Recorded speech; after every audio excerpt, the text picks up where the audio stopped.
स्वप्न सुंदरी मेनका, ये हमारी चोटी पकड़िए ना। क्यों? अरे पकड़िए ना। लीजिए, पकड़ ली। अब इसे खींचिए। वो क्यों? खींचिए ना।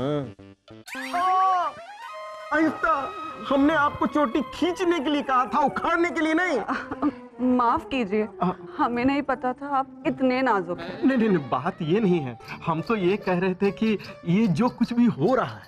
क्या हो रहा है? ये हकीकत है या स्वप्न? हमें तो यकीन भी नहीं हो रहा है कि आप जैसी हसीना मुझसे मोहब्बत करती है।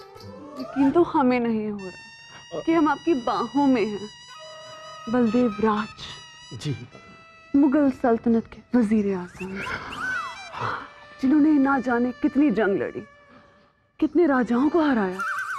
अच्छा एक बात बताइए। बोलिए बोलिए। जंग से याद आया, जब मुगल सल्तनत पर कोई हमला करता है तब आपकी फौज उसका मुकाबला कैसे करती है?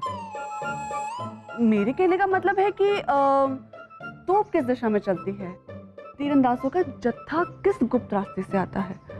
हमने तो ये भी सुना है कि मुगल किले में खूब सारी गुप्त सुरंगें हैं,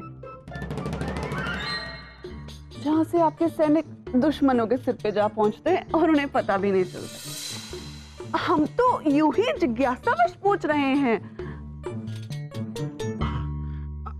आप ये क्या बात लेकर बैठ गई हैं? नहीं नहीं, बताइए ना, हमें जानना है।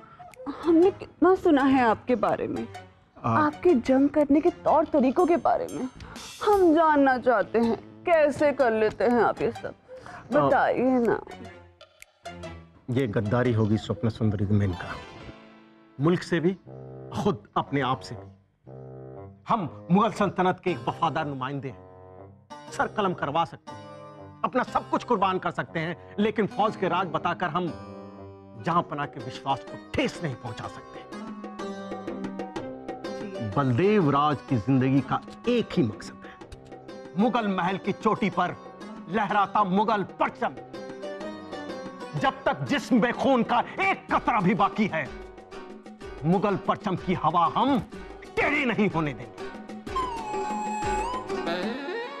अरे सिपाहियों, किसी ने बलदेव जी को देखा है क्या? महाराज याद कर रहे हैं उन्हें। स्वप्न सुंदरी मेनका, हमें जाना होगा। जहां पनाह ने हमें याद फरमाया है और जहां पनाह को हम इंतजार नहीं करवा सकते। हम यूं गए और यूं आए, आप यहीं रहना।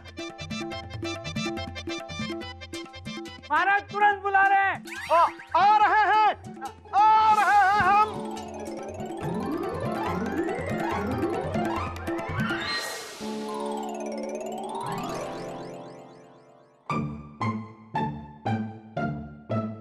लो, आप यहाँ हैं और हम है कि आपकी एक झलक पाने के लिए चटपटाए परिंदे की तरह घूम रहे हैं। हम भी तो आपके बिना जलबिन मछली की तरह तड़प रहे।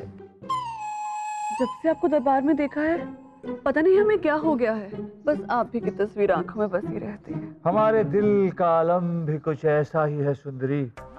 हम आपको पाने के लिए कुछ भी कर सकते हैं। कुछ भी? कुछ भी। हम नहीं मानते। तो आजमा लीजिए। हमें ये मुगल महल बहुत पसंद आया। यहाँ की नक्काशी कितनी खूबसूरत है ना।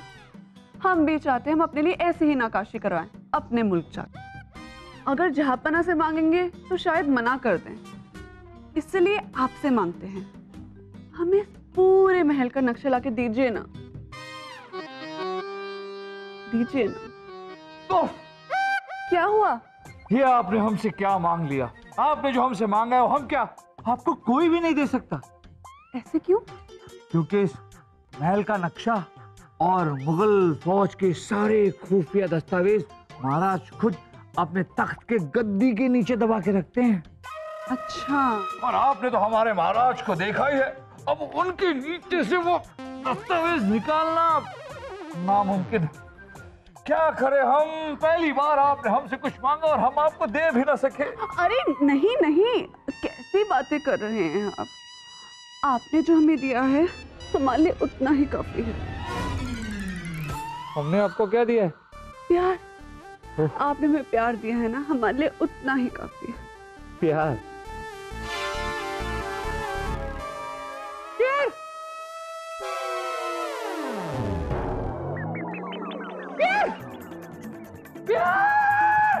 बीरबल,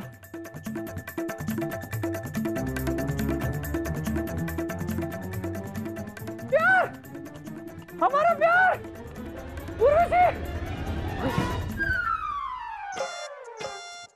उर्वशी, अरे हमें अपनी बात समझाने का मौका तो दो। छोड़िए, अब सुनने और समझने को रह ही क्या गया है? हमने सब कुछ अपनी आंखों से देख लिया है। अरे लेकिन एक बार हमारी बात तो सुनिए। छोड़िए, क्या?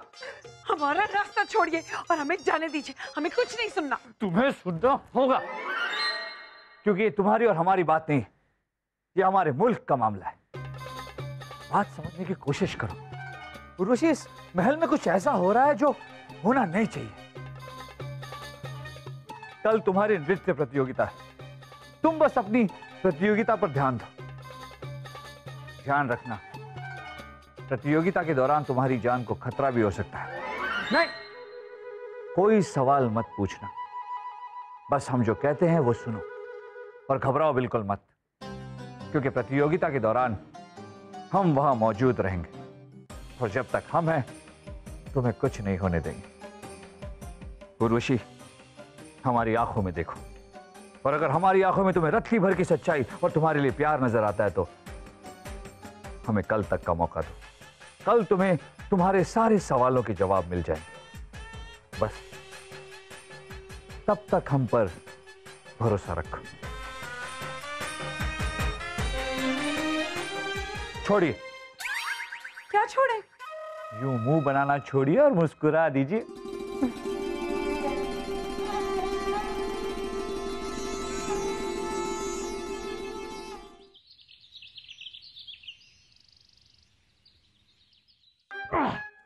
मेनका जी, ये सारी कसरत सिर्फ आपके लिए हो रही है।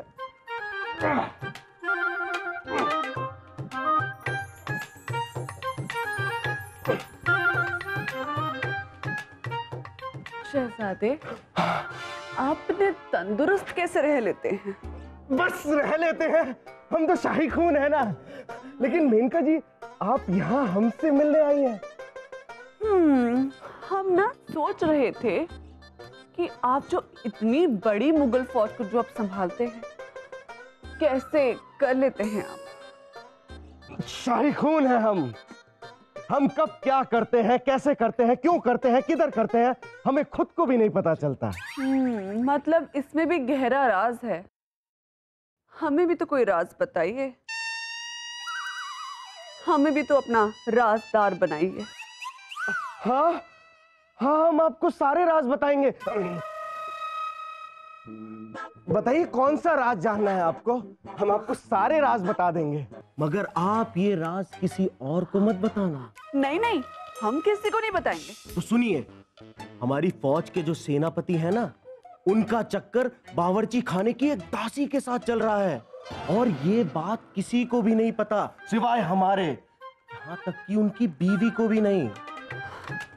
और एक चटपटा राज सुनिए। बस सलीम भाई साहब, बस बहुत हो गया। मुझे पता है, फौज के एक एक राज आप ही मेनका जी को बता देंगे। ऐसा नहीं है वासु। क्या नहीं है? हाँ, आपको नहीं लगता कि हमें भी राज बताने का मौका मिलना चाहिए? मेनका जी, हम आपको राज बताएंगे। कौन से राज? मेनका जी, हम तो आपको सारे राज बता देंगे। आपको पता है, हमारे फौज के अस्तबल में एक सफेद घोड़ी है, उसे अभी अभी एक बच्चा हुआ है।